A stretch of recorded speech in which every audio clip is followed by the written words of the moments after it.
Yep, Jarrett. Like all brand new to me because I was not around when this happened. I was not paying attention. So That's all right, I baby. man, I really liked the show. It was freaking awesome. That's all Super right. These humorous, two but it's so guys, down here, they gonna help you out. Oh, we live. Ladies and gentlemen, wrestling fans from every corner of the globe, man, it's time to crank the volume up. Let's crank it all the way up, man, because you have officially entered the danger zone. I'm talking about the Real to Sports Live Wire, the show where wrestling conversations hit harder than steel chairs. How corny is that? And every opinion is ready to step into the ring. That's corny too. My corny jokes. But tonight we're lighting the fuse on another episode, explosive episode. So grab your championship belts and all that good stuff, your WWE gear, your AEW gear, your TNA, whatever gear you got, man. But make sure you hit that like button, subscribe, man. Jump into the live chat because we about to run it up, man. Tonight, man, we're going to talk about the dark side of the ring, the battle for TNA, the review, part 3, man. We're going to talk about the biggest takeaways from and we're going to add to the biggest takeaways from this documentary and the moments that stood out the most. The moment that stood out the most, man. The TNA legacy as a professional wrestling company, man. We want to hear from you guys out there in the live chat, man. Give us your favorite moments and your opinions throughout the show, and we will put it in here live, man. This is no scripts, no punches pulled, just passionate pro wrestling talk from people who love this business, man. So tighten those boots up, man.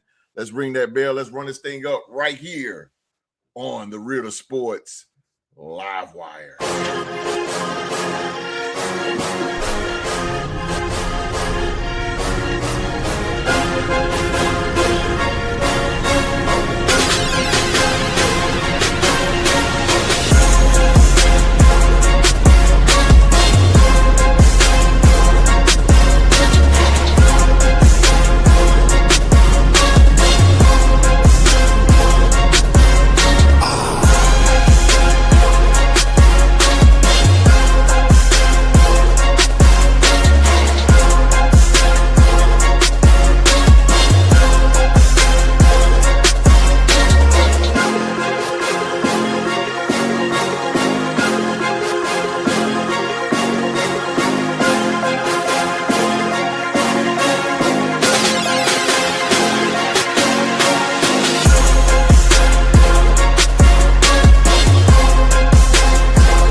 All right, man, what's going on, pro wrestling fans? Welcome to another action-packed edition of the Real Sports Live Wire, man. And wrestling, this is our wrestling talk show, man. We appreciate each and every one of you for hanging out with us on this Tuesday night, wherever in the world you are watching us right now around the world. If you are a pro wrestling fan, this is the right place to be tonight on Tuesday. Y'all know y'all ain't got nothing to do. So come on in here and give us a look-see, man. Give us a look-see, man. This is the place where the promos are loud and the wrestling conversations are always championship caliber. So again, man, hit that like button, turn on that, hit that subscribe button, turn on that bell for all notifications. Jump in the live chat because here in the Real Sports Podcast, your opinion counts. And tonight, man, we're stepping back into one of the most talked about wrestling documentaries around as we break down Dark Side of the Ring, the Battle of TNA, Part 3. And we got the opinions, and we might even ruffle a few feathers here. There you go. A few feathers, man. So let's get it going. Let's get it going, man. Let's get it going. Who's in the line? Oh, there she go. What's going on? The most loyalist Cleveland brand and the Browns. I love that you are so loyal to your team. Yes, he is loyal, bro. It's awesome, dude. I will listen, but I am old school wrestling. This is old school, so we'll say some names. We'll say some names that are probably make it I remember like that. So yeah. But anyway, 3 men right here. These three men right here is going to talk about the Battle of TNA, making his debut to the show. First time, man, on the wrestling show. Yes, sir. We got the Canadian Destroyer here. The Canadian Destroyer making his debut on some pro wrestling, man. Y'all already know he is supreme. What's going on, ladies and gentlemen? You know what? It's a pleasure to be here with you guys. The chat's always off the hook. You know, I usually have a lot more takes and more opinions when it comes to my sports, but I'm here. I'm a student to learn from these guys. I did watch the episode, so I'm a hook. I can't wait for the next. I haven't wished this to wait for another like episode. Yeah. In like I don't even know how long, because I usually don't watch things. I let them pile up so I can binge watch them in a row. Me too. And now the host has got me hooked on the show. Now I gotta wait week to week for this shit. Yeah. Sorry, my bad. Yeah. That's how passionate this. There you go. There you go. I didn't watch it during this era, so it's all new to me, and I'm enjoying every moment. So we glad, brother. Awesome to have you here, man. I'm telling you, man. I'm glad, brother. That TNA doing that. I mean, just dark side of the ring, man. It's like crack, man. You gotta have it each and every week, man. Is that your first time watching Dark Side, like period, or period? Yes, yeah. Oh, dude, you got to go back to the older seasons, bro. Yeah, I am gonna go back actually. Yeah. Oh man, you just wait, bro. Wait till you see that Dusty Road. I ain't gonna tell it. I ain't gonna tell it, bro. I'm just gonna let you do your thing. Brian Pillman, all of it, bro. Magnum TA. Brisbane Wall. Magnum TA. Yeah.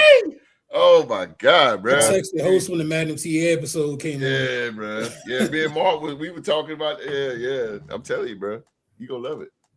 Y'all gonna love it too. Check it out, man. I got I got him in the building, deep in the DMV. He resides in the DMV. That's the DC, Maryland, Virginia area. If you didn't know, he is the wrestling trivia champion himself.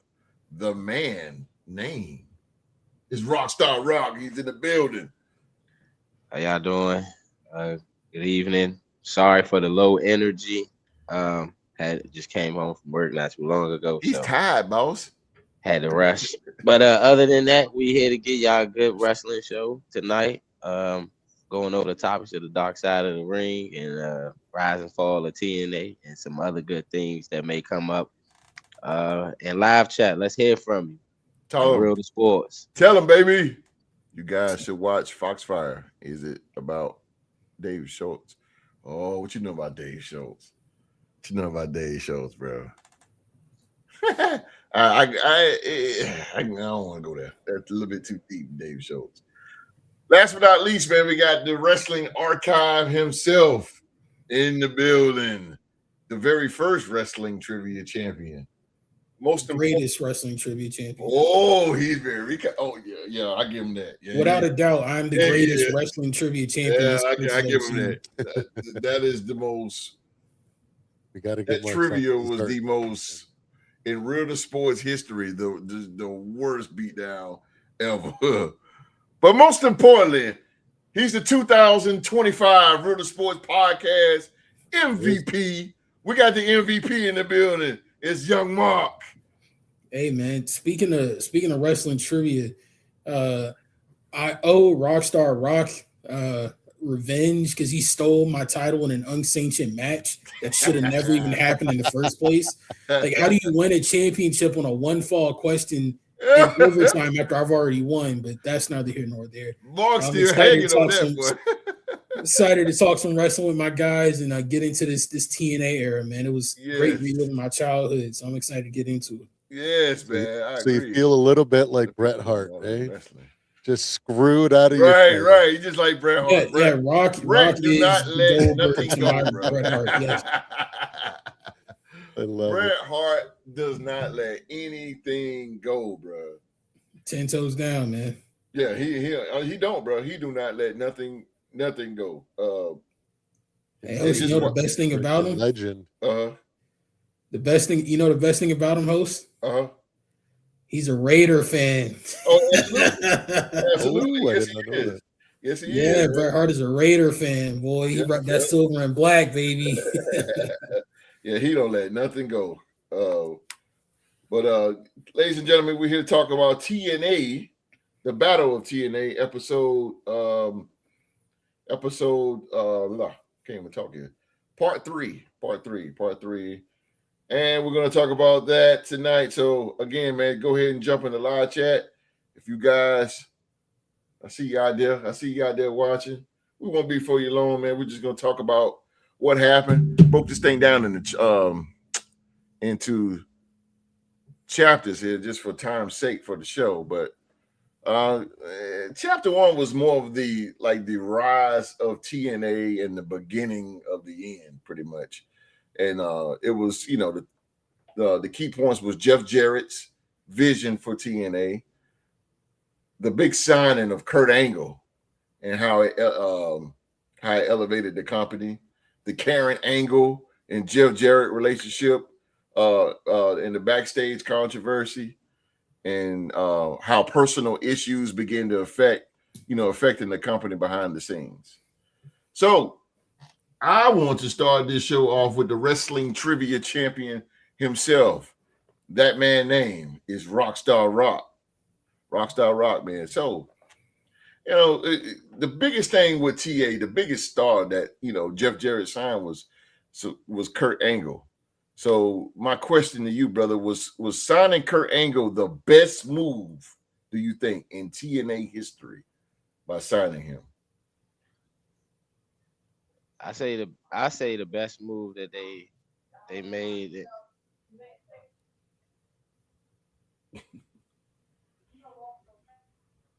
You good, bro? You good? We know we good. Okay, so I would say yeah and no, because what at that time Kurt Angle was he was battling.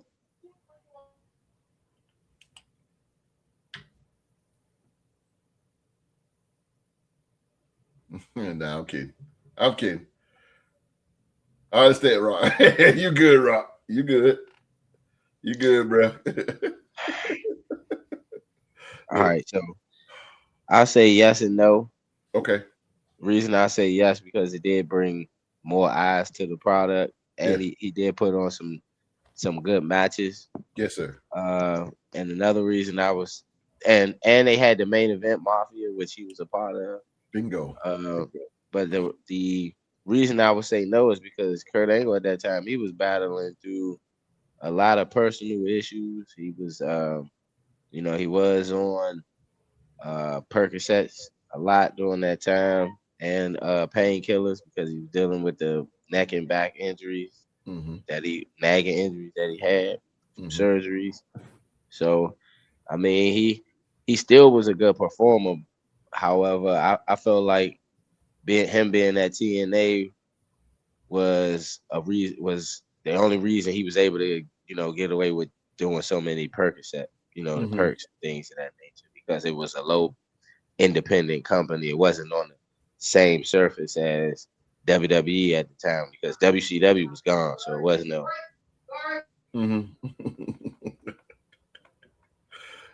You good, bro? You good? So, you just got to go over it. So, other than that, I'm done. You sound like Dominic Mysterio every time you try to talk. Woo! It's good, bro. It's good. You just gotta go over it.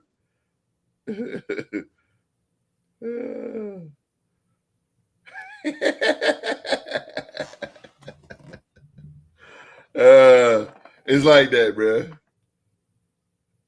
You might have to talk like Twister. What you know about Twister? I know about it. I'm about to type in my responses. Morse code. Let's do some plays. Call on Audible. Let me get me starting plays. Let me call some plays here. Hey, it's all good, bro. It's all good. We get where you going at, though. Supreme. Come on, man. Give me your take. This is your first time watching a little taste of Dark Side of the Ring, and I'm glad that you like it. And I know you said that you didn't really know about TNA and stuff. So give me, for what you've seen on Dark Side, give me your take on what do you like and what do you didn't like. Absolutely, yeah. Like I'd stopped watching wrestling by that point. I was, in my late teens, early 20s, and when you're a young man like that, you're just chasing tail and not Yes, focusing sir. on wrestling as much as you once were, right? Well, what you talk about? I knew of TNA and I knew that was going up, but I had already been so far removed from it, so I didn't know what happened. From what I've watched so far, these first three, that's true. I think it, like, without knowing what's going to happen next. I haven't seen the whole season, so I don't know how it actually turns out. If there's any signings in the future that could rival that signing, but the way that they've laid it out, it seems like without Kurt Angle, they were a ticking time bomb, and if they didn't sign a big name like that, they may have folded, right? So it was like it reminds me of Forrest Griffin and Stephen Bonner for the UFC. They were on the verge of like losing their company, and it took a fight on Spike TV of those guys just beating the hell out of each other. Exactly. Where in an era where we didn't have social media and stuff, and people were just literally calling each other up, like, "Yo, are you watching what's going on?" Exactly. And it was so viral for that time that the viewership went from at very low to just like insane ratings and numbers, right? So from that moment on, the UFC became what it became, and look what it is now. So is TNA? You can let me know. Are they still around? Are they still doing their thing? Yes, Okay, cool. Yes, it's not the same company, but the name's still around. So it's the same. Yeah. So the name, the business is still around, even though it's new owners, just like the UFC is now under new ownership from that era, right? But that's true. If it wasn't for that, the signing of Kurt Angle, and Kurt Angle is a phenomenal athlete. You cannot take anything away from him. He was never my cup of tea when he was in WWF at the time. But you have to respect him, break his neck in the Olympics and he still wins a gold medal. And he was always there. Yes. Whenever you needed him in the WWE, he was there. He was there. Never failed. And then when I saw in the documentary, the man put his freaking body on the line. The one guy said, I forget his name. He's like, man, after every single show, you go Jim to the Cornette. back and you would see Kurt Angle with literally ice on everything, looking like a broken mess of a human. And the next night, he was out there as if nothing happened. That kind of dedication, that kind of drive from an athlete, even though he was going through a lot of stuff, right? He had split up with Karen. He was, doing a bunch of painkillers and whatnot. He was struggling in life. He probably, he needed TNA as much as they needed him. Yeah. Because he had just gotten released from the WWF.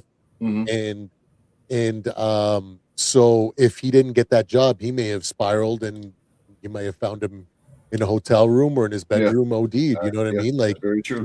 His life as much as he put that franchise or that organization on the map. So I'm going to say yes, because I don't know enough of the future, but I think if it wasn't for that, they wouldn't have gotten to where they are now. So I say it is the best signing.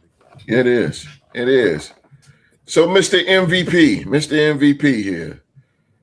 First of all, this is a two-part, because I want you to hit on the Karen Angle and Jeff Jarrett relationship backstage and what you've seen from the documentary.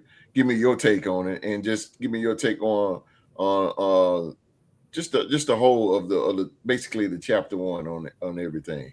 But I really want to hear from you about this Karen Angle and how it just screwed up made a lot of controversy in the back with the talent.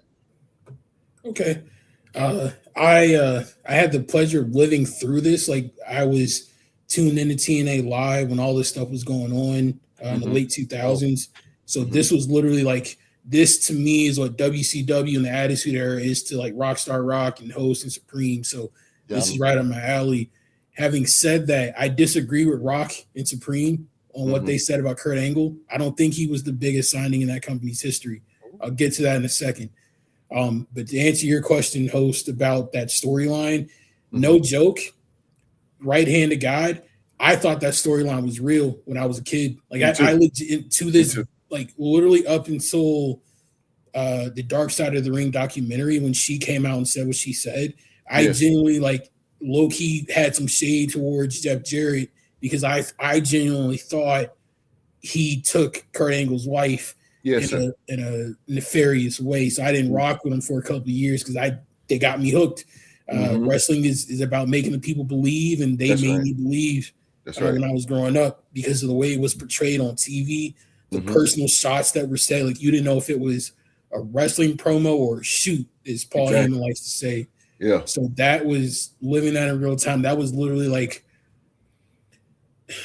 real to you. In terms of storyline, that genuinely might be the greatest storyline that TNA I agree. did. I agree with that. I agree with that. I agree with that. That was definitely must-see TV. I just hate that it happened during an era when they got completely overshadowed by WWE. We'll get to that in a second too, but definitely that was actually, no, I take that back. I take back what I said. At the time, that was the greatest storyline in that company's history. It's since been outdone by Matt Hardy and the Broken Universe. The Hardy's Broken storyline and that whole universe. Yeah. Now that has since surpassed the Angle storyline, but at the time, for sure, that was like the biggest story going on in anywhere in professional wrestling. Even in WWE, they didn't have a storyline as captivating as that one going on at the time.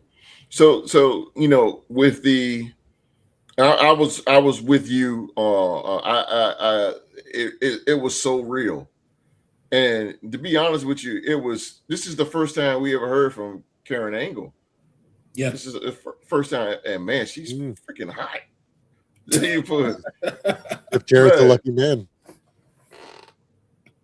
Yeah, he found that place. Yeah. What? Nah, okay, my wife ain't here. But yeah, and she know, but Karen Angle's hot. I was like, whoa. At her age too. I'm like, whoa. Oh, Jeffrey. Whoa. But you know, for what it is both, when she was talking about it, and she didn't want to be on TV, and just going through that whole situation. You know, Kurt was on drugs and, you know, and stuff like that. I mean, with the perks, and I wouldn't say he's on drugs, or he's just taking a lot of painkillers or whatever, and got addicted to it and stuff, man. And just how good was it, y'all, to see D'Lo Brown, bro? How good was it to see D'Lo Brown? And I think you better recognize the way that episode ended. Not good. If I gotta be honest with the way that, he beat up Ahmed Johnson, right? Yeah, he did. So you see that. He hurt Draws. He put Draws in the wheelchair. D'Lo Brown did. Right? D'Lo Brown was he was over as hell in the Attitude Era. Did he put him in the hospital with that running D'Lo and Bubba and Spike? Yeah, he did. The Liger bomb, right? Yeah, he sure did. He landed on his neck. You gotta tuck his chin. You gotta tuck your chin when you take moves like that. Yeah, you gotta tuck that chin, bro. Straight out. I remember that. Yeah. It was good to see D'Lo Brown. D'Lo Brown was a producer of matches for TNA, and it was good to see D'Lo Brown. I was wondering where he was at, and but yeah, that Karen Angle thing, the way. Well, matter of fact, let's go to chapter 2, because chapter 2 is going to really set it off here, because we're going to talk about Dixie Carter's leadership and her creative direction. So we going through the show, man, we see numerous TNA talent talk about Dixie and how she was. Now, we don't get to see this as fans because, you know, it's Dixie Carter, sweet Southern belle, good looking woman, We didn't see the power or her ego or anything like that. We may see glimpse of it on TV, but behind the scenes we did not see that. So I'm gonna go back to Rockstar Rock, man, and you talk about Dixie and her power and how she really did Jeff Jarrett, man, which was like just really wrong. She really turned his life upside down and inside out. Well, I mean, she was the breadwinner of the company. she, she put all her she invested a lot of money behind Jeff Jarrett, so I can understand why she you know turned his life upside down or whatnot as him being the owner of TNA. But at the same time, that's when they really kind of fell off. Like once she started taking over the company, Dixie Carter started taking over. They only had a few good bright spots as far as the company go. I think Yeah. that's when they had the group with Bully Ray. Yeah, Aces. Bubba Aces of Ray, Eight. Aces of Eight. Yeah. They really that's when they took off.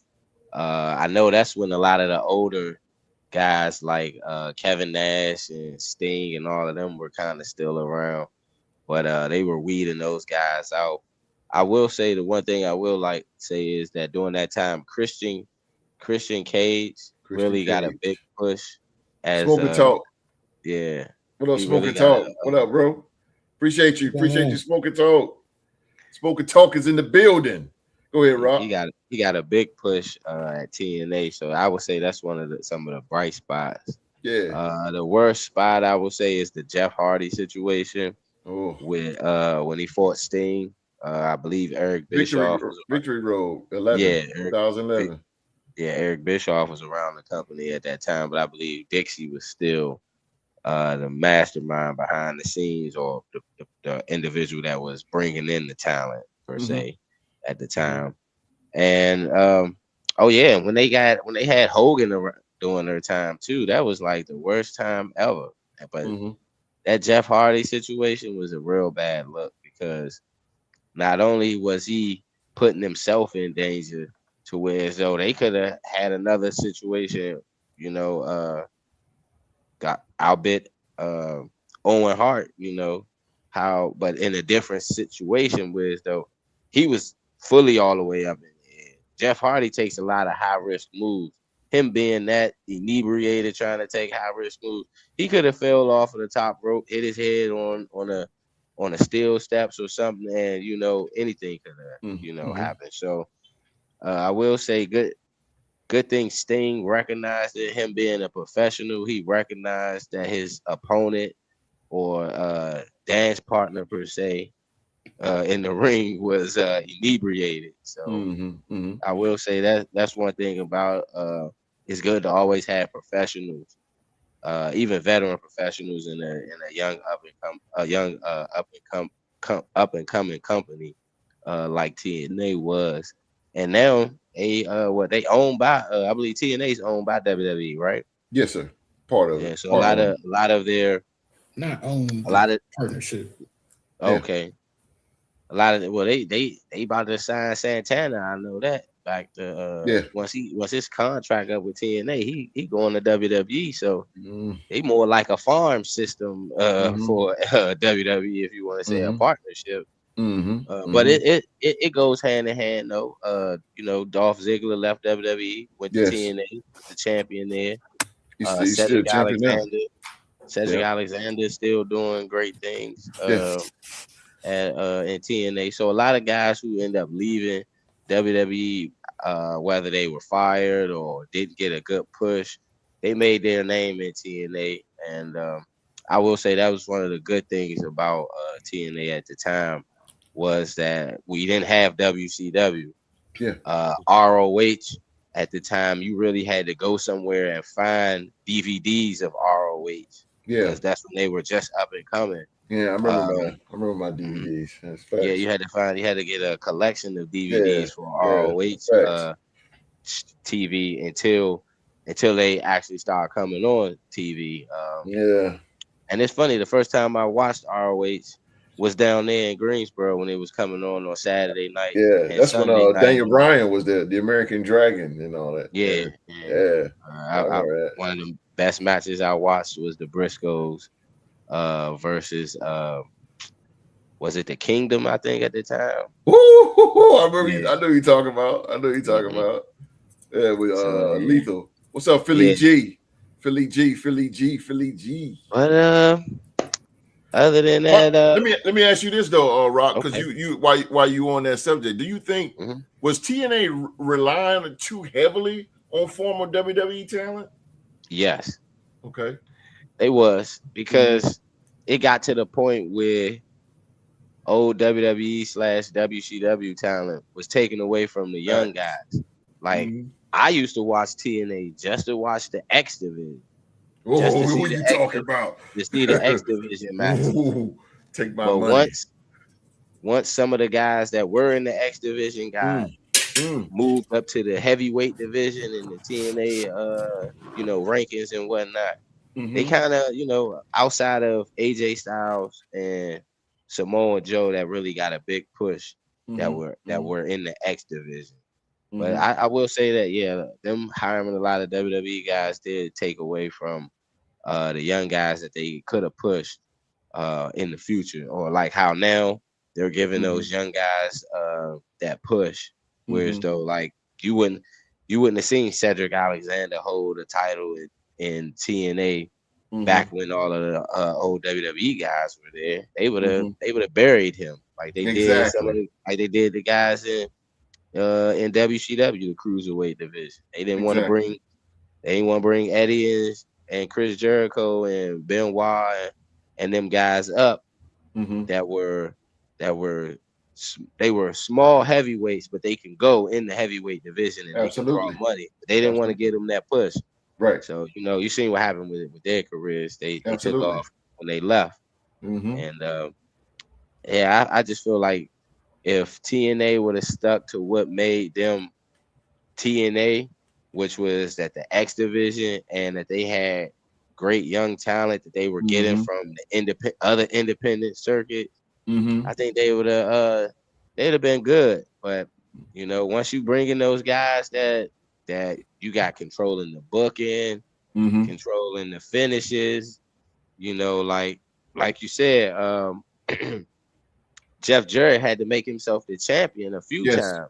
Yes, sir. Because he didn't trust his champion.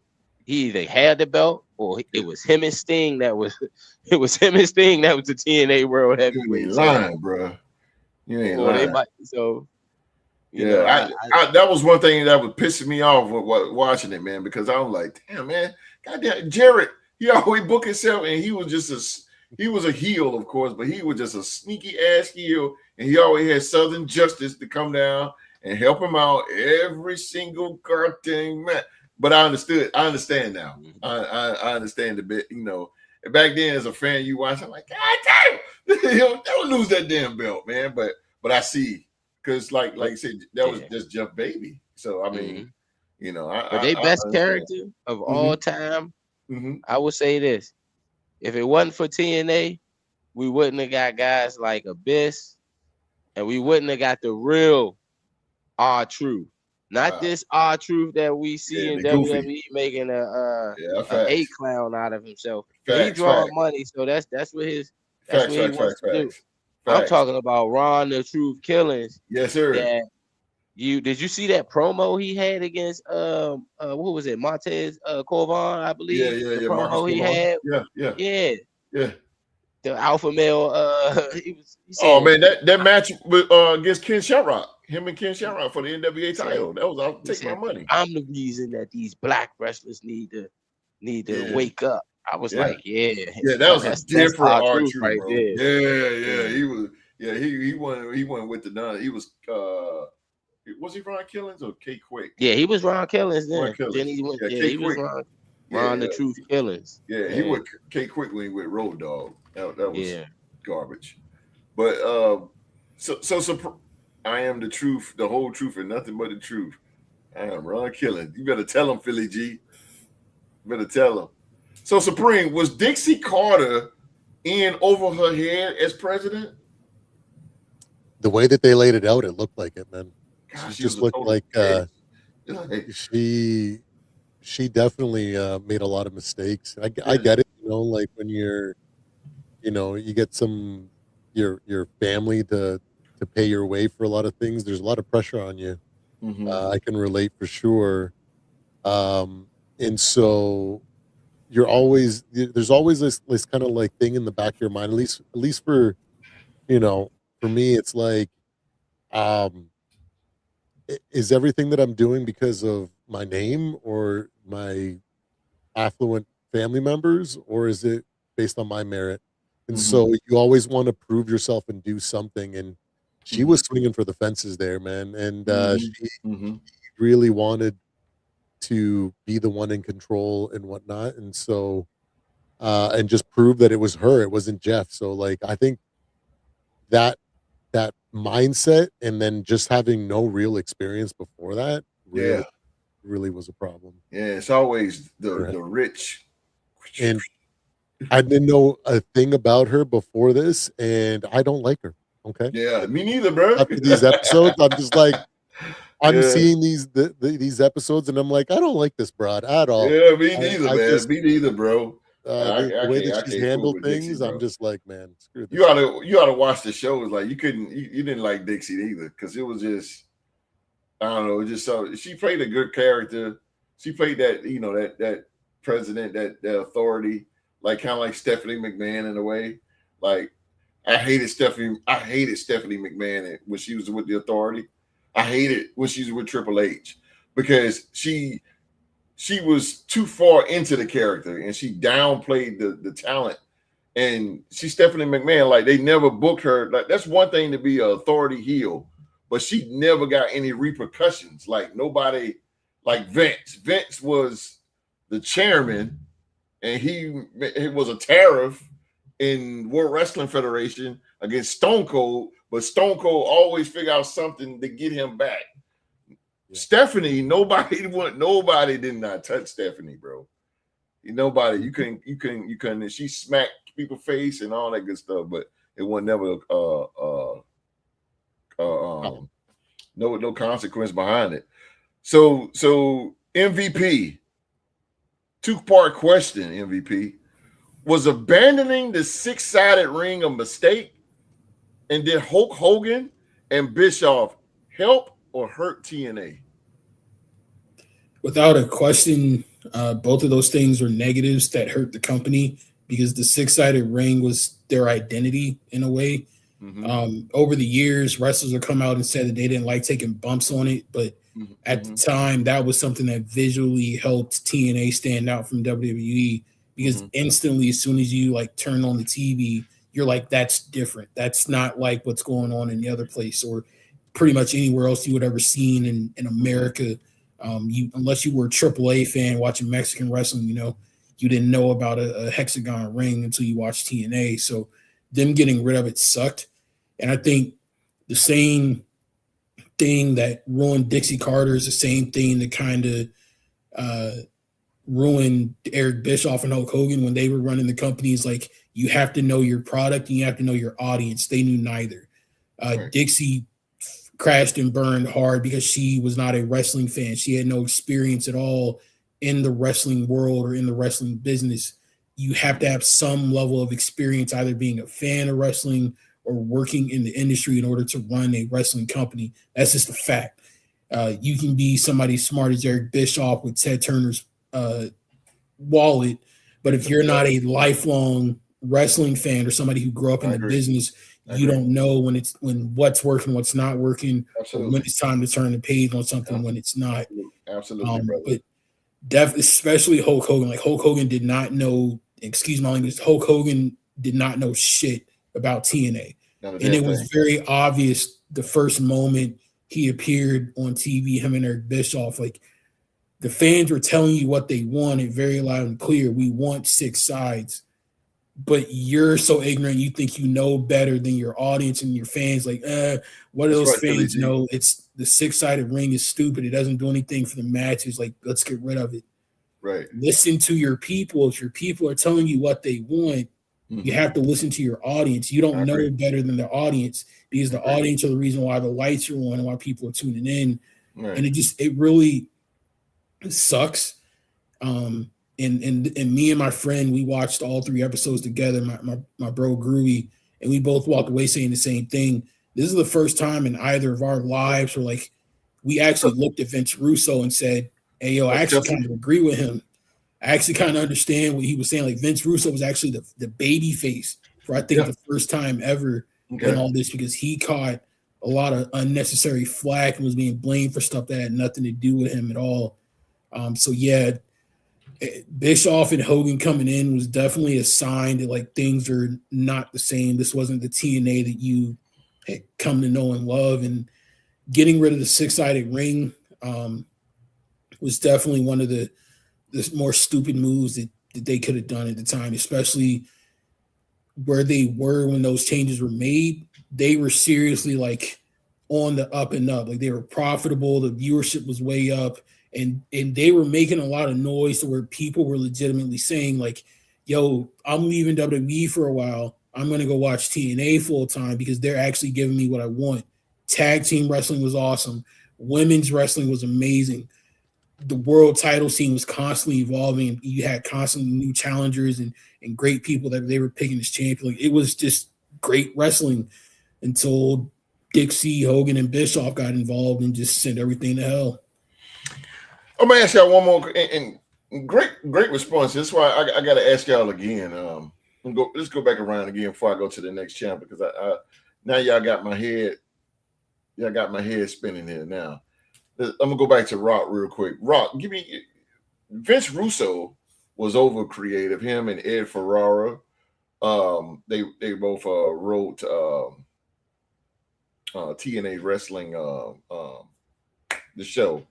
Both head writers. So let's talk about Vince Russo's influence on creative and some of the good things or bad things that he done in TNA. I really wasn't. I'm gonna be honest with you, host. I'm not gonna hold you. I stopped watching TNA around the time Vince Russo was behind the scenes. Because that was a little bit around the time. That was like right after, if I'm not mistaken, that was right after Hogan and Bischoff was there. Right, they broke this. It was before. Russo had been there from jump. Yeah, Russo was there when they were still doing weekly pay-per-views, because he 2002. He had a faction called Sex. So yeah.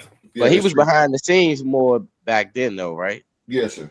He didn't start coming on camera until later, later in the after Jeff got back. He was always on camera. He literally I remember when they were in the asylum, he was cutting a promo for his group. I can't remember what Sex stood for. I just remember it was SDX. That was the acronym. SDX, yeah. I remember that. He was in the ring yeah, I remember that. Yeah, with Frank Shamrock. Yeah.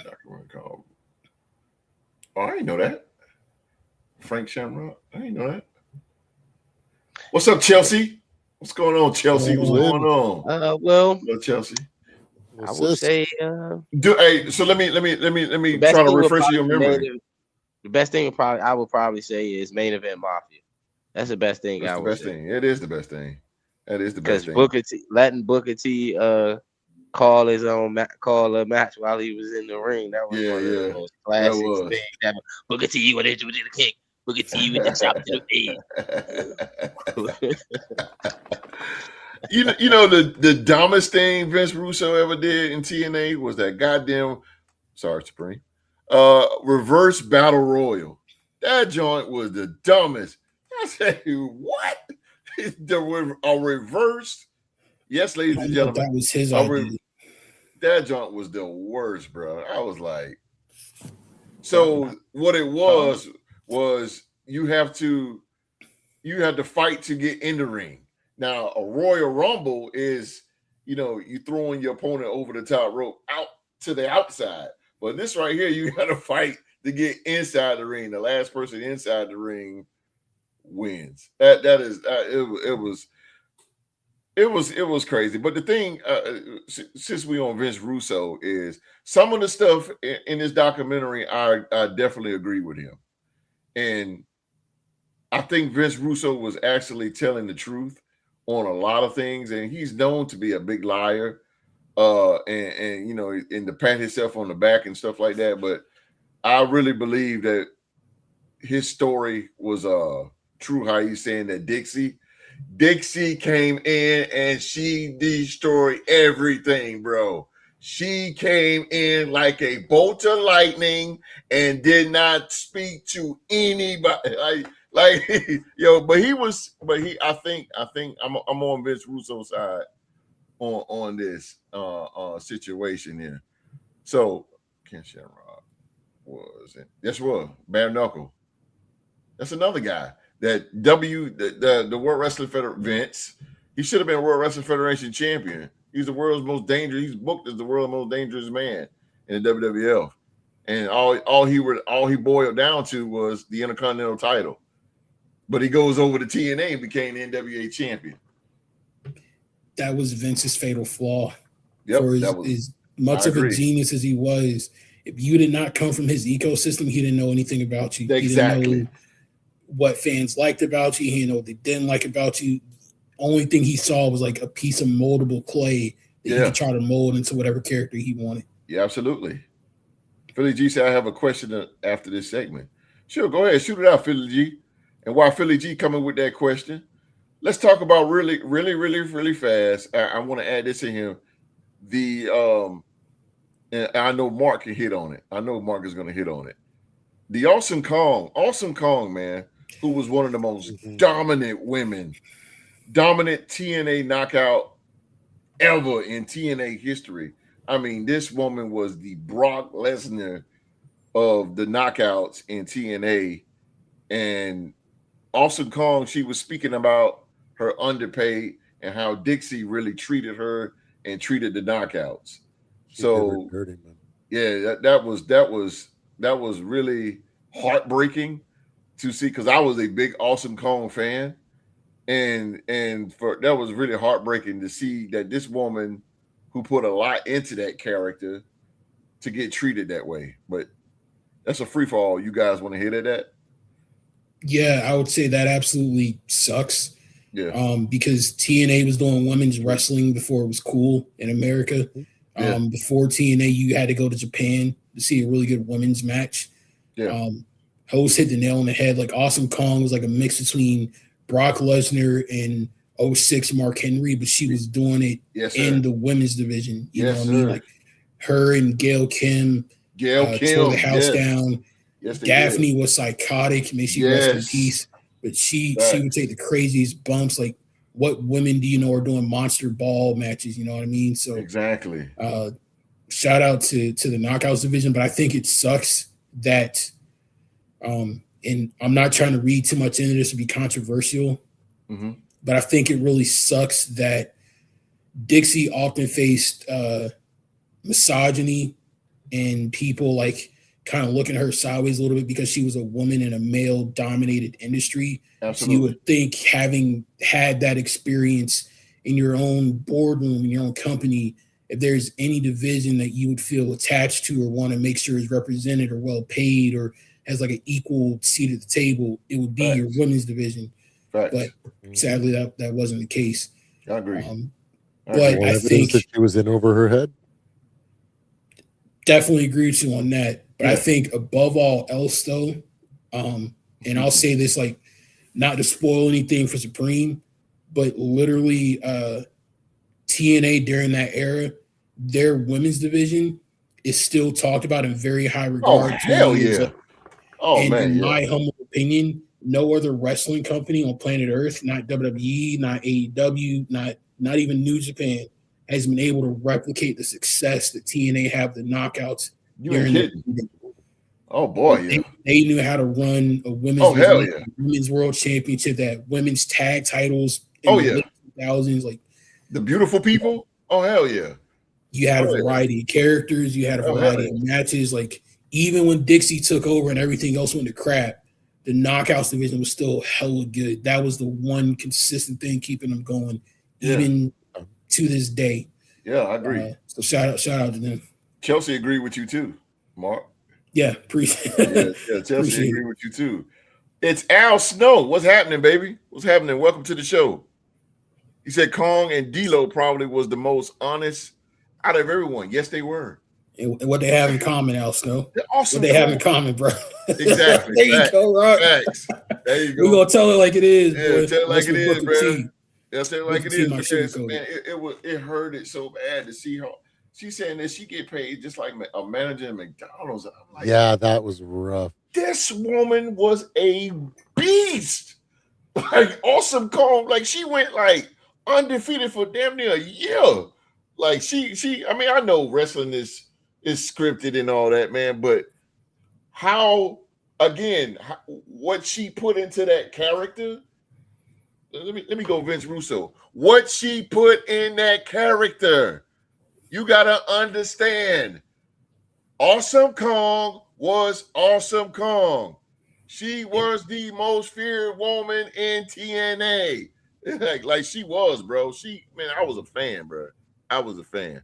And that just I was like, oh my God, Dixie. Yeah, they did her dirty. Total. Did a bunch. And the evidence of like her, the way that she treated her homegrown talent. Yeah. And when they switched to just focusing on all the ex-WWE guys coming in, and whatnot, and then she just threw them under the bus. The guys that basically made it so you had the ability to bring all these WWE guys and you're not paying them. Yeah, it's such a slap in the face. It is, man. It makes me mad. It is, man. Philly G. Fired up. Hell yeah, man. This is ridiculous. I'm about to hit a comeback. Philly G's question. He said, "Who do y'all feel was underrated in TNA? It could be male or female. For me, it was my guy Supermex Hernandez. I remember him. I would say that's a dude. I would say the person that I felt was underrated in TNA will have to be my man Xavier Woods, man. Oh, Creed? When he was Creed? When Creed, he was a little underrated. That woo off with him and him and Ric Flair. Yeah, I'm with you. Creed or Jay Lethal? Lethal. Jay Lethal, yeah. Yeah. Oh, Machismo when he did the Macho Man joint? Yeah, he did do the Macho Man too. Yeah. That's what I meant to say. Jay Lethal was underrated in TNA. Oh, hell yeah, of course. He made up for it in ROH and going over to New Japan and whatnot. But he was very underrated in TNA, Jay Lethal. And what was it? Was it Homicide? Homicide? The one with the mask? Because there is an actual wrestler named Homicide. Yeah. You talking about the mask dude, right? With the skull mask? Yeah. That was Suicide. I'm talking about later Homicide, the one with the chain. Yeah, Homicide is a Latino that was in LAX. Yeah, that's what I'm talking about. Yeah, Homicide. Okay. Okay. He was hella I want crazy. to talk about Suicide. Suicide ended up. Then they did a TNA video game off of. He was literally the character from the video game. Yeah. Casey is Raw, gaming and wrestling. Welcome to the show. We got some newcomers coming in here, man. It's good, man. Ultimately, the three-parter was the redemption of the story of Jeff Jarrett with TNA wrestling sprinkled into it. That's true. That's true. I kind of want more dirt of TNA on Dark Side. I do too, bro. Can I speak on that real quick? Yes, sir. Yes, sir. Yes, sir. So, following like the creators of the show on social media, the two dudes who made the show said they wanted to do a whole 6-part documentary, like how they did Who Killed WCW. Yeah. They were going to do a whole 6-part documentary on TNA, but Vice didn't want it. The TV channel turned it down. We literally almost got a full 6-episode deep dive into this, but Vice didn't want to do it. Yeah, so that's how we ended up getting. I agree with Casey. I believe there's more to this TNA, and I think it rating wise, they will blow it out of the casket if they can go just dive into it a little bit further. Because I want to. Watching TNA, you never knew this shit. Like I'm watching, I'm like, damn, I never knew. Like, because TNA wasn't really on the map like that. But I know I watched it, especially when it hit Spike TV, and I know I was all into it, and I was into it day one when they used to come out of the tunnel, and yeah, man. I mean, Jesus, but just looking at it now, it's like that's why I was telling Supreme back when we was backstage before the show, man. I love documentaries, man, because man, especially Dark Side, because they tell the best stories, man. I mean, God, and shout out to Chris Jericho, man. Jericho is a great narrator. Like he is, he really is. Jim Cornette shits on him, but sorry, Supreme. But but Jericho is he's great. He's great. Jericho is great. Chelsea says she got the short end of the deal. That's for sure. They made money off her, and to get paid, that's true, Chelsea. Amen. That is true. That is true, Chelsea. Philly G said Hernandez could have been the Cena of TNA, in my opinion. Mm-hmm. I think they already had a Cena, bro. Yeah. I think AJ. Hey, I see what Philly G going at it. Yeah, I see. He's close. But Hernandez was over his mother. He was over as hell. Human real life though, but yeah, he was super over. I enjoy if all Philly the G would have replaced him with Batista, he would have had money. If he would have said Hernandez would have been the Batista of TNA, that would have been spot on money. Listen to what Rob comment. What I'm about to put on her, and she is so freaking right. All you need is to get Dutch. He can talk about all this stuff. Dutch Mantel will tell it all, bro. If I'm Dutch was on never been on there. That's what I'm saying. Yeah, he wasn't on in these Dutch would tell it, bro. Dutch and I don't think Darkside can handle it. Dutch would tell it. The only thing I've seen Dutch Mantel on from them was Tales from the Territories, but I don't think I've ever seen him on any of the other like Dark Side episodes. No, I never seen him on Dark Side. He was on Tales of the Territories though. But, man, Dutch would tell it, bro. Yeah, he would. Yeah, I agree with that. God Almighty. And those you know who Dutch Mantel, one of the greatest bookers in professional wrestling history, man. Damn. Well, you hit a home run with that one there. You hit a home run with that. Dutch was there from the beginning. Yes, he was. Yeah. Yes, he was, man. Dutch was a mother. I remember Dutch back in the day with Jerry the King Lawler back in Memphis wrestling. Now that's another guy that booked his shit like he never lost just about in USWA. Jerry Lawler, man. Let me tell you something. I stayed in Alabama, bro. Roll Tide. But when I stayed in Alabama, man, let me tell you something. It was Continental Wrestling. Because every time JYD was on, man, oh man, I was glued to the TV. Loved JYD, and I loved Bruiser Brody. There you go. Bruiser Brody was Philly G, right? Yeah. He has a podcast. Well, I'm trying to keep up with everybody. Okay. Yeah, but yeah, Jerry Lawler, man, USWA came on. It came on late though, and man, I remember that, man. But Jerry Lawler was the loved guy. He was one of the most loved. But him and Dutch used to go at it, bro. Him and Dutch used to go at it. I didn't know that. Who's a Brody? The inspiration behind Lee Turner. Oh, I got you, Philly G. Yeah, Brody, man, bro. I got to see Brody a little bit. I did see that crazy joint with him and Butcher. Jesus Christ, that was him and Abdullah Butcher. Yeah, him and Butcher. Yeah, they man, people were scared, bro. I remember watching on TV. Hell yeah, and me and my mom used to watch wrestling, and my mom loved the Von Erichs. My mom loved she loved the Von Erichs. My mom, hey, real quick, man. My mama we used to watch wrestling, and soon because it was always the Freebirds. Every goddamn Saturday night, it was the Freebirds. That was one world class wrestling was. It was every week. It was the same feud, but it was so entertaining. It was the Freebirds and the Von Erichs, and man, my mama used to go crazy when Kerry Von Erich, he be reaching, and boy, he get that hot tag. My mama be like, "Get him, get him." My mama be like, "Get it." That was a good thing seeing my mama do that stuff. But anyway, yeah, that hot tag, man. That whatever. But that was good stuff back then. Okay, don't forget Coco Beware. Oh my God. Memphis Wrestling, Coco. I like Memphis Coco. Vince made him a jobber. Yeah. Vince made him a jobber, bro. That damn bull whip. Okay. He's starting to swing that chain, yo. Facts. Facts, bro. Oh, you talking about Bruiser Brody? Brody, yeah. He swing that goddamn chain. Hef. Hef. Hef. He crazy. That dude crazy, bro. What's up, Sam Wilkes? Oh, yeah, I subscribe to his okay. I subscribe to his Did you hear Rockstar Rock, Sam Wilkes? to his channel.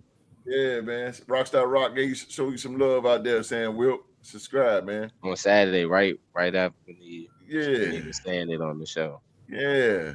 Well, let's run through this, man, because I knew there was gonna be chapter 3 here when the collapse of TNA and what happened was, like Rockstar Rock mentioned earlier, you know, Jeff Hardy versus Sting, Victory Road 2011. Jeff Hardy struggling with his addiction because Jeff Hardy had just came into the company from WWE, of course, him and his brother. Declining ratings and financial problems, fan frustration with the direction of the company. So, Supreme. Could Jeff Hardy been protected differently? Would you? I mean, because they sent him out even though he was. See, just because of you, I was about to say something. Just because he was upped up, but but you said, I mean, could Jeff Hardy been more protected? Could he get protected differently, Jeff Hardy? Or yeah, what would you done if he, you know that he's out of it and he's in a main event world title match against one of the greatest superstars of all time, Sting? Like what would you would have done? Yeah, it's I don't know what I would have done. I'm not gonna lie. I would have definitely. It's so hard because, like, if you know that he's that messed up going in, it's like you can't just like flip the script and change the fight. You know what I mean? People have been waiting and pay-per-views have been sold, so it's like you're kind of screwed, right? But I think I know that it's because I don't know what I would have been done. I think I know one guy that would have been able to figure it out. I think that would have been Jeff Jarrett. You know, he dealt with it. You know, he dealt with addiction and some tough times. And one thing that stood out for me when during the whole Karen thing was the first conversation that he had with Karen. He read scripture to her. Mm-hmm. So he's clearly a God-fearing man, and I think his compassion and him would have known what to do. So, but Dixie he wasn't around to be able to do anything about it, right? So it's hard to say. You can't just pull him out and before the fight and just put him in rehab and just do the best for him and take care of him. Like, what do? You sub in somebody that, because you're just screwed if you do, you're screwed if you don't. But I feel like Jeff Jarrett may have been able to figure something out to make it right. Yeah. As long as Dutch was there by his side, they would have figured something out that may not have been as bad as that. Jeez. That's my best answer. What would you would have done, Mark? Well, I'm glad you asked, host. As one half of the creative team behind Dynamic Championship Wrestling, let me get to work real quick. All right, so behind the scenes, behind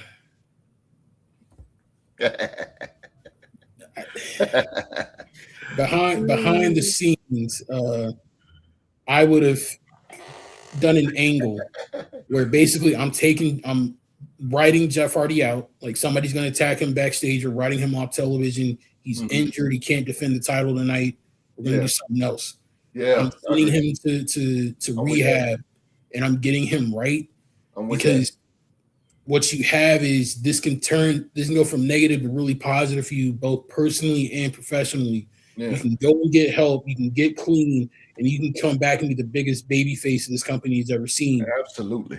Jeff Hardy was literally the most over wrestler there was in the late 2000s and early 2010s. I don't care what nobody say. Even to this day, that man is still over and beloved by fans. Yeah. You write him on TV, get him help, He comes back as a babyface trying to reclaim his title. Yeah. On the flip side, from an in-ring perspective, I'm taking my hottest young heel, whether that's a Bobby Roode getting out on his first singles run, Holy smoke! I forgot about newly that. emerging Bully Ray, whether that's somebody else. I'm going to use this moment instead of screwing myself. I'm going to create the biggest heel that I can in this company and let him get a run with the title until Jeff gets back to take it from him. You can easily have him go on a 60-day run. That's normally how long rehab stints are, I believe. Jeff is gone for 60 days, come back, win the title. Everybody's happy. I agree with Mark, bro. I agree with Mark. I know, bro. Mark, you should. Oh my God! If I had a time machine, bro, you could have. Oh, that would have been better. I started remembering when Eddie came back after and he faced Brock. Yeah. You know, similar situation, right? He made him, he turned him into a babyface and have him come back and redeem himself, right? After everything. That's a great answer, Mark. That is a great answer. Gave me an idea. Yeah, go ahead. Instead of the heel that I would, because Rock said something earlier to jog my memory. They effed the character up when Hulk Hogan got involved, but this would have been a perfect way to relaunch him and get him back to what he was. It's a shame Abyss never had a world title run, and that would have been the perfect launching pad one. That could have been your heel to believably take out Jeff Hardy and then go on a monster heel. Oh my God, take my money. Yeah, where's my wallet? Yeah, there you go. Take it. Oh my God. Yes. Because not too long before that, he had just taken out Rob Van Dam with Janice. So that actually would have made a lot of sense for him. Rob Van Dam was there. That was true. Rob RVD, Van Dam. man, I forgot about him. The whole show. Yeah, I remember that. Bro, Abyss never had the world title. Yeah. Oh my God, bro. And he had some of the only monster ball matches. But I'm not a fan of hardcore wrestling, but Monster Ball was entertaining because of Abyss. I saw Abyss do. I thought you was gonna say because of Holly Berry. Because who? I thought you was gonna say because of Holly Berry. Oh no. That's crazy. Huh? Hey, boy, those Monster Ball matches off the chain, bro. I agree with that. Abyss. God, man, what great talent. Joseph Stevens, right? Is it Joseph Parks. He was doing that character later on that year too, and that character was actually pretty cool. I actually really enjoyed the Joseph Park gimmick that he did. But that was cool. That was cool. I remember that too. That would have been my play. Jeff Hardy got taken out backstage by Abyss, so he could go to rehab and get clean. Yeah, Abyss just goes on a monster heel run for a couple of months of the world. This was that dude. Oh, I would take my money. I would love to see him in Undertaker. Oh my God. He had the tough music too. Had that Psycho Clown joint. That's remixed it into Hulk Hogan's WCW theme song. Jeff who? When Hogan came in, they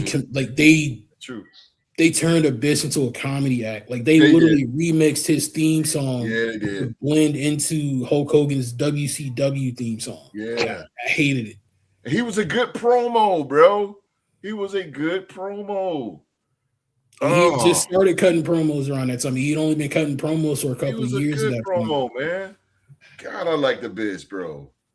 Black Hole Slam. Best one ever. Mike Tenay was a genius, bro. Mike Tenay used to sell. Mike Tenay sold those moves, and he knew every last one of them. Underrated. He knew every last one of them, and how he sell it, man. Oh my God. All right, let's get to the conclusion here. This is the redemption, the legacy, and the future of TNA.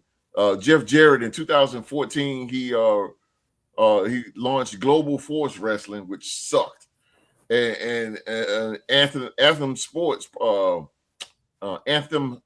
purchased Impact Wrestling. He changed it to Impact Wrestling. That sucked too. And then Jeff Jarrett's personal demons and and in his recovery.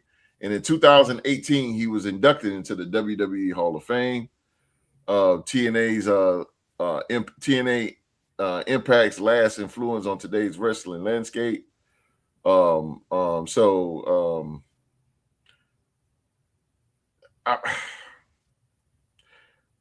be honest with you guys, when it got down to Global Force Wrestling, yeah, I you know, I'm gonna say this, and I'm just gonna back away. When you put the belt on Alberto Del Rio, a guy who does not, I don't even see why Vince put the belt on him, because he put the world title on him too. Everywhere he goes, he gets the world. He gets the main title. But it's just a guy. And I met him personally. Stood right in front of him. Alberto Del Rio. It was him and Jinder Mahal. They were standing right next to each other. And Alberto Del Rio he's just a guy that do not connect with the crowd. He do not connect with fans just getting autographs. He was just standing there. He had a badass leather jacket on. It was nice. But it's just a guy. I can tell when the company goes to shits when you put Spring, when you put Spring, you're getting it all tonight, ain't you? Yeah, you know, it just Global Force, man. Y'all talk about that, because to be honest with you, I maybe watched 2 or 3 episodes of it, and I was just like, oh, this is done. And I know Jeff was struggling with his addictions, and I know Jeff was trying to redeem himself to show that he was, you know, this booker and for TNA, he was trying to bring some of that TNA magic over into Global, but it was not working, bro. Because like I said, I seen 2 or 3 episodes, and when you put the belt on Del Rio, you were desperate, bro. But Mark, Rock, Supreme, this is a heads up. You guys want to hit at any one of those? Live chat. Anybody out there? Because I do. I didn't watch it, so it sucked, bro. It sucked. When I tell about it sucked. It sucked, man. And I think, like, again, I think Jeff was really trying to. His ego got involved as a Jarrett, and you know he was trying to bring that TNA magic over into this Global Force, and it just wasn't working. If you Google the Global Force belt and look at it, it's garbage. I did watch when they changed it to Impact, though, because it used to come on because Spectrum had cable when I was down there. They had a channel that Impact used to come on. Garbage.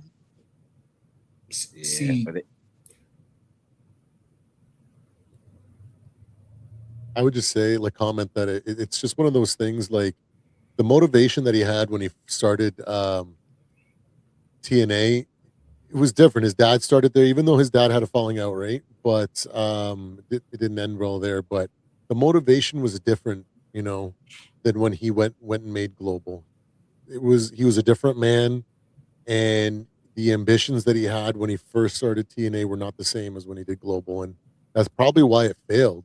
You know, to be honest, right? And he should have been able to, you know, be more mature, to take ego out of it and do it from a different lens, and he may have had some success, but he was literally just chasing the dragon, you know. And we know what it's like when you've been hard on stuff. When you chase a dragon, you're never going to catch it, right? There's a reason why they say that. And it was just, you know, I get it though. He wanted to relive that and do it right the second time, but it was just too little, too late, and different motivations ruined it. Right. It was terrible, bro. It was just terrible. And so, again, Dark Side. Again, I have to give these guys credit because they tell the best stories. I can't wait till The Rock relaunches the Tales of the Territory. I love that too as well. Like, holy hell! My favorite is that Portland when Billy Jack. Oh, God damn! Weird, well, he could have went on and on with that, bro. I'd have sat right there. Oh my God. Tales from the Supreme, you're just now getting into it. When I tell you Vice is the best wrestling documentaries you'll I see, agree with that, like bro. between Dark Side and Tales from the Territories, like it's no shortage of good stuff. Yeah, man. But the only thing this Dark Side left out so much of TNA's history. Yes. Too If much. you want, I don't know, are you looking for something you can take a deep dive into and be hooked for like an hour and some change, or you want something quick to go over the history? Because I'm looking at now that just after watching these 3 episodes, I'm excited to go and watch the previous seasons, so then I can watch the stuff, get the the backstage look, or just kind of like an understanding of what was going on when I was watching wrestling, and kind of learn some of There it that is. stuff. And so like for me, it's like I'm just like a bright-eyed kid watching this. Like I didn't know anything, so I'm just like, hey, yeah, this is like, wow, I had no idea any of this was going on. But Watch Dusty. to go back some of the previous seasons and watch stuff about the era that I was watching in and be like, whoa, I had no idea that that's what was going on. And it'll give me a different light, maybe a different appreciation to the memories that I have with You wrestling. go back and watch yeah, Dusty. I'm gonna. Oh my God, bro, Dusty and Magnum TA, and how that accident happened, and people was like crying. See, back then we didn't have the internet and stuff like that. Dirt sheets was, if you get a wrestling magazine, it was all the way in the back, so you got to read. they put the good stuff all the way in the last page, so that's when such and such was going on. But man, Dusty's story is the best, because like I said, I grew up on Dusty, and Dusty was like John Cena, bro. Like people everywhere Dusty went, bro. I mean, boy. I mean, long story short, when the Horsemen beat him up in that cage, man, They people were rioted. Yeah, they tried. They literally rioted, bro. Horsemen, yeah. But if I think on YouTube or something like that, if you actually watched it, man, Dusty sold it so great, because when they was beating him, he was just hollering. Like Dusty used to be hollering, because they'll handcuff Dusty to the cage and just beat him. And then one time they did an angle when they was in Atlanta, and this was like on the streets, and they followed Dusty, and they beat him up in the parking lot, and he was just hollering, man. But Dusty was such a genius. He made it so real, and people were so in tune, and people loved Dusty so much. Like, I mean, oh man, never mind. I can go on and on with that joint, man. I can go on and on. But last question before we get out of here, man. And this is for anybody. If you could change one decision in TNA history, what would it be? I would have told Jeff Jarrett not to hire Dixie Carter. Amen to that, bro. Amen to that. He could have found somebody other. He had no choice, though. Somebody who was, yeah, but he could have found somebody that could have, that knew about wrestling, and went that way. He was in a crunch for time, bro. He was, bro. He was under the gun, because he had, But yeah, that would be the only thing. Dixie. Not to hire Dixie Carter, and not to hire so many ex WCW, WWE guys. I agree with that too. That's the same way that's the same what's the name that AEW is in the middle of right now. Absolutely. All these WWE guys coming available. The first place they thinking they're gonna go is the AEW. Yeah. Tony Khan, don't sign no more WWE guys. You got a roster boatload of talent. Elevate the young talent that AEW has some great talent. They really do. They really do. No, I think he learned his lesson. Guys. He already got enough WWE guys that's in main that's got main push. Mm-hmm. Dutch just got done talking about Giant Baba. Holy hell! Yeah, that's that. Giant Baba over in China. Giant Baba. Yeah, Giant Baba. He was on but it was him and Antonio Inoki. Oh yeah, I know about Antonio. Yeah, one of the biggest Japanese wrestling stars ever. But Mark, if you could change anything in TNA, any decision, what would it be?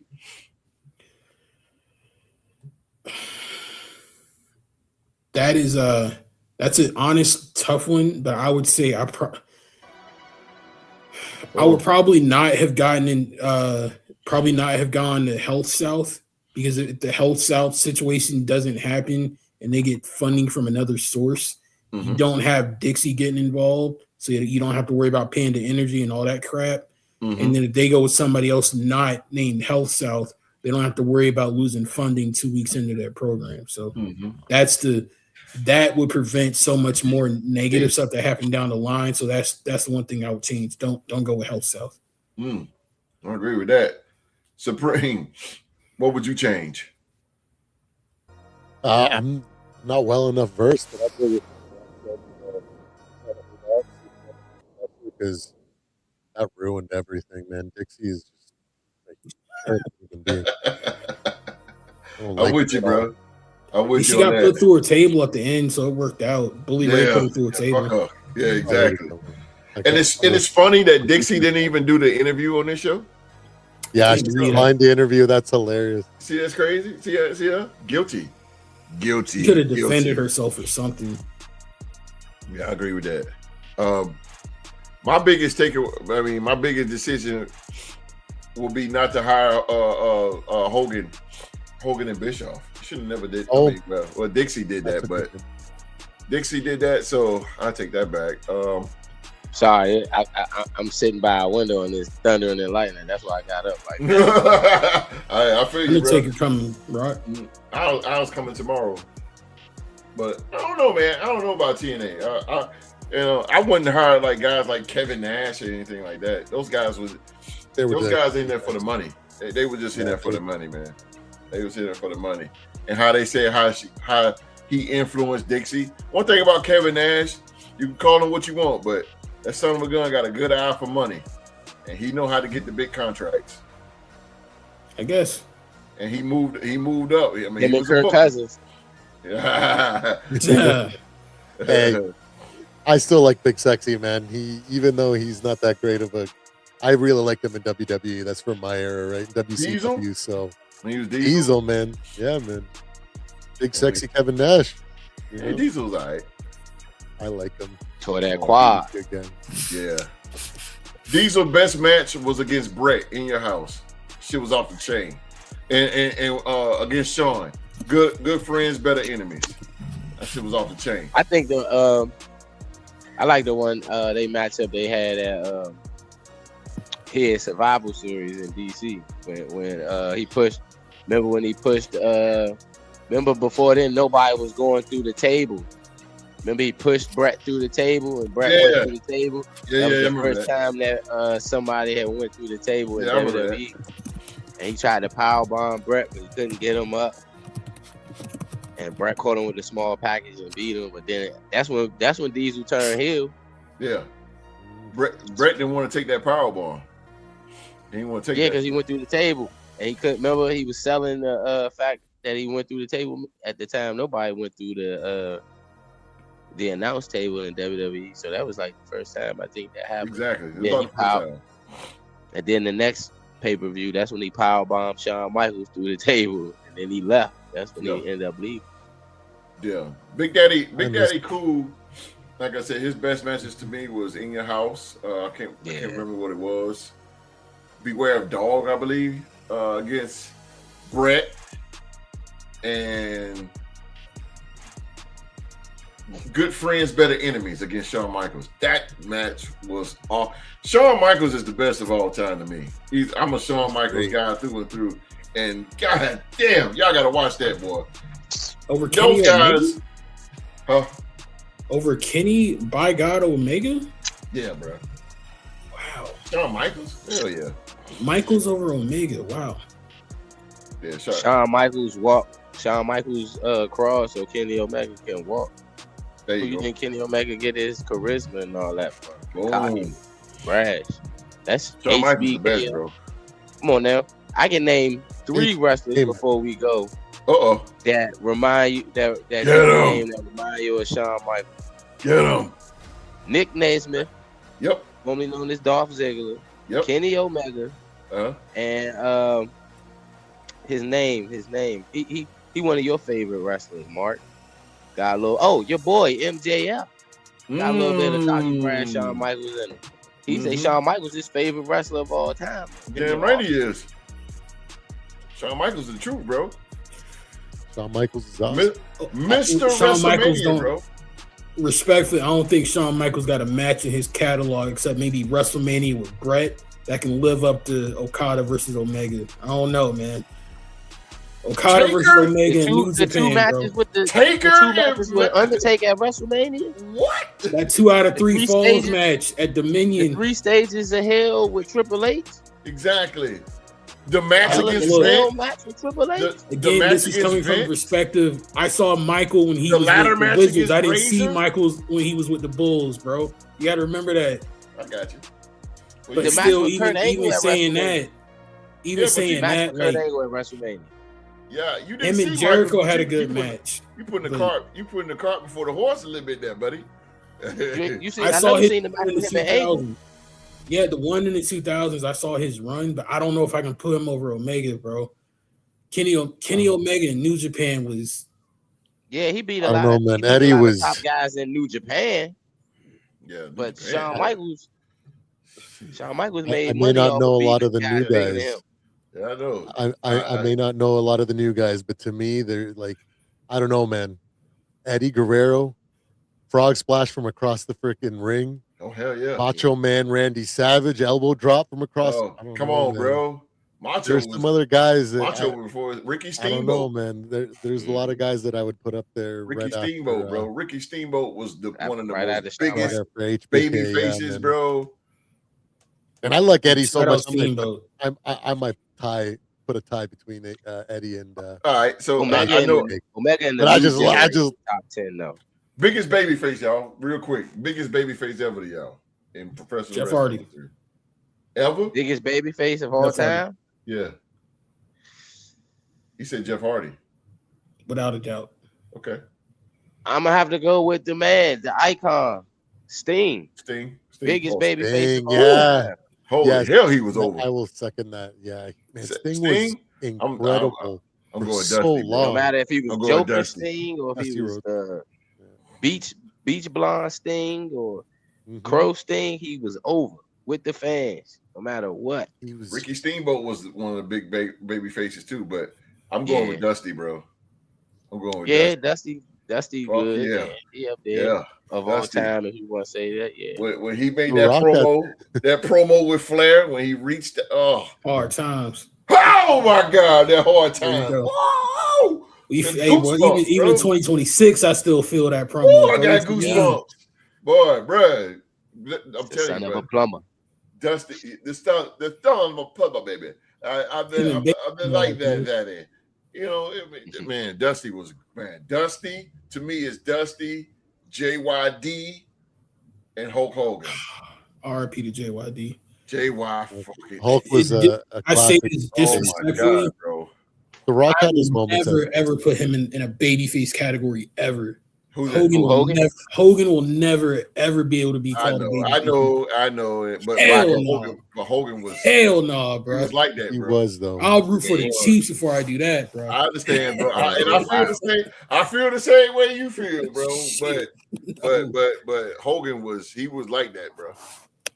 He was Franchise. Look at all the people he stabbed in the back to get there. yeah, but I mean, goddamn. The man screwed the whole wrestling industry just so he Hulk, could. yeah, but in the prime, in his prime as Hulkamania, man, he Hulkamania was he crazy. was wrestling. Hell yeah, Reed, you if you knew the I used to get negative pissed when lowdown- Saturday Oh, night- I know he was not a good guy. Oh, I know. Yeah. Backstage, he was a Yeah. heel, but Yeah. the way that he was presented, Hulkamania, man, that era was Red and it yellow was different, man. Yeah, he was the Yeah, only he was person hero, bro. who was not a homegrown talent that Vince actually pushed. The only one, bro. It's crazy. Hogan was the only one that came from the outside that Vince pushed into a star. He didn't do that with nobody else, man. Hogan had it all, man. He had the look. He wasn't the best in the ring, but he had the look. He had the promo. attitude. Yeah. you can, I mean, you just Now you right about that. Everybody had well, Hogan ain't get pushed right away. If you look at his documentary, he had a few like curtain jerker matches before he got pushed. He didn't really get pushed until after the Rocky movie. Cena was his only homegrown. No, but Cena's a heck of a Mark face said too. that Hogan was the one that he didn't that wasn't homegrown that got pushed to the top. But Hogan, I take that back. Hogan had his faults before he got in the before he got pushed. Because he was a heel in WWE before he got. He was a heel. Yeah, that's my fault, Rock. I misspoke. He was the first because Stone Cold also did it too. I forgot about Stone Cold. That's my bad. That's my bad. Yeah. Homegrown would be Cena. Cena, the biggest person he pushed homegrown. Brett came from Stampede. Sean came from AWA. AWA. Yeah. So did Hogan, Mean Gene. I mean, Vince got everybody. Him and Brock. It would be him, Brock, and Randy Orton there because they was all in OVW. Yeah. But Cena was the OVW4. Yeah, OVW4. Yeah, exactly. OVW4 was Batista, Brock, Cena, and Randy Orton. Yeah, but Cena, of course, Cena was the biggest. So, but Dusty, to me, Dusty was Dusty was just, he was like, man, what? he was like that, bro. Dusty was that dude. Yeah. I'm sorry, Dad. I just love me some Dusty Rhodes. I love Dusty Rhodes. I love everything he do that in. I love it. I love it all. I ain't even gonna be mad because I talk with a list, so I ain't gonna be mad. When I went with Vince, when he called me down to WWF, when I went down to the WWF, it was me and 3-5. American Dream. I had on the polka dot. Boy, what you talking about, boy? Dusty was that dude, bro. All right, let me get out of here. With King Macho. Word. Oh, man, you got to love professional wrestling. Let's get out of here. I got to get these fellas and us. We got to get to work. We got to get to work tomorrow. But again, man, we thank you guys. I can talk wrestling all day long and twice on Sunday. Lord have mercy.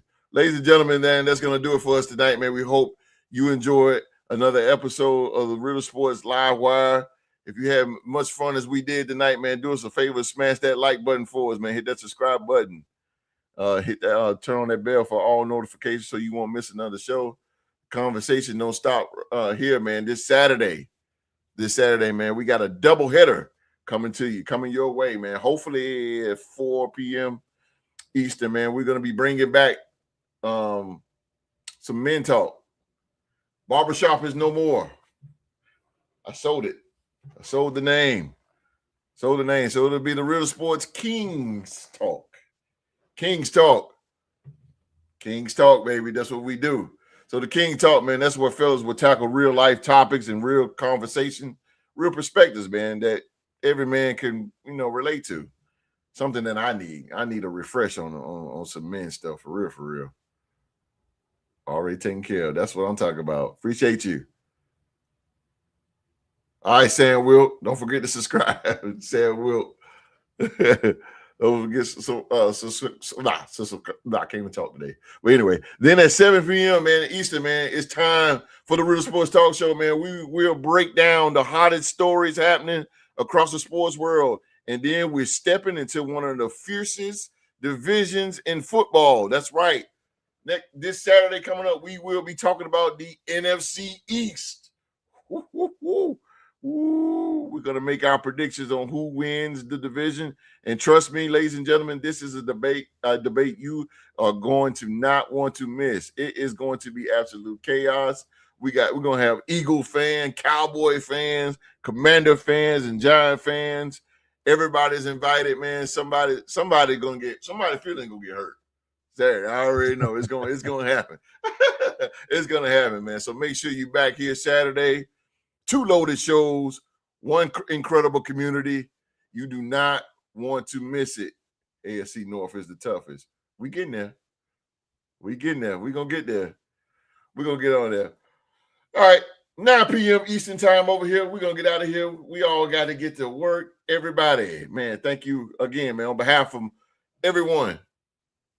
I'm talking about Rockstar Rock, my main man, Latino Heat Supreme, and the 2025 Rooter Sports Podcast MVP, Mr. Young Mark. Everybody around the world, y'all know my saying, please be safe and stay safe. And that's an order.